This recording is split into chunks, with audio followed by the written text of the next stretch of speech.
So I was asked to answer the question, what are different things to think about when you're planning or holding a meeting?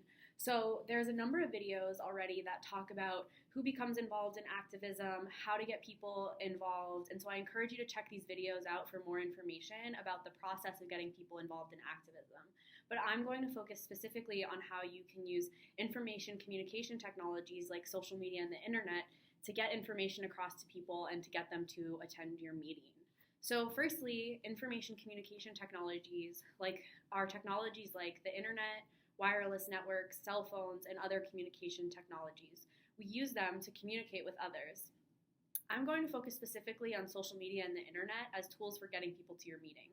The internet and social media can be used in a number of ways to provide information to possible participants as well as to invite them to your offline events. Two important ways that activists can use internet and social media are what are called brochureware and e-mobilization. So brochureware is when organizations build websites and web pages that provide information about their cause and what they stand for.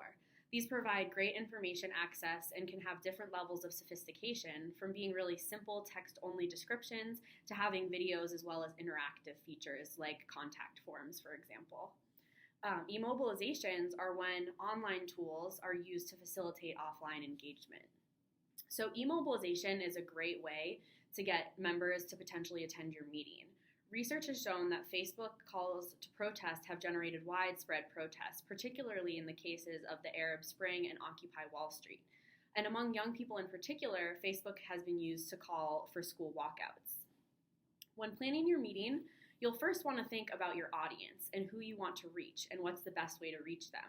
In my past research, I've looked at how leadership and grassroots movements thought about the usefulness of internet and social media for their causes.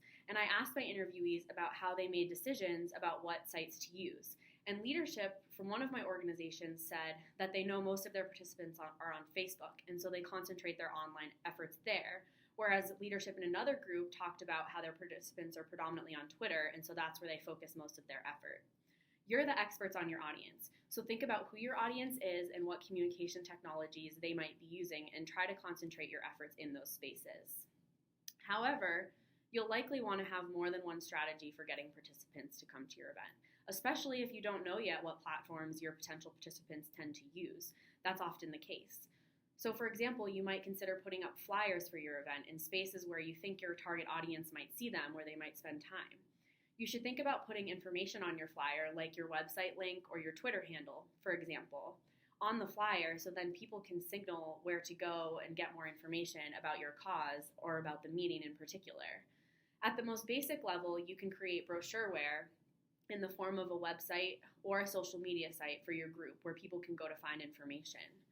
While it's not the case that simply accessing information will lead to mobilization, it could still be impactful for potential participants who are already interested in order to gain more information.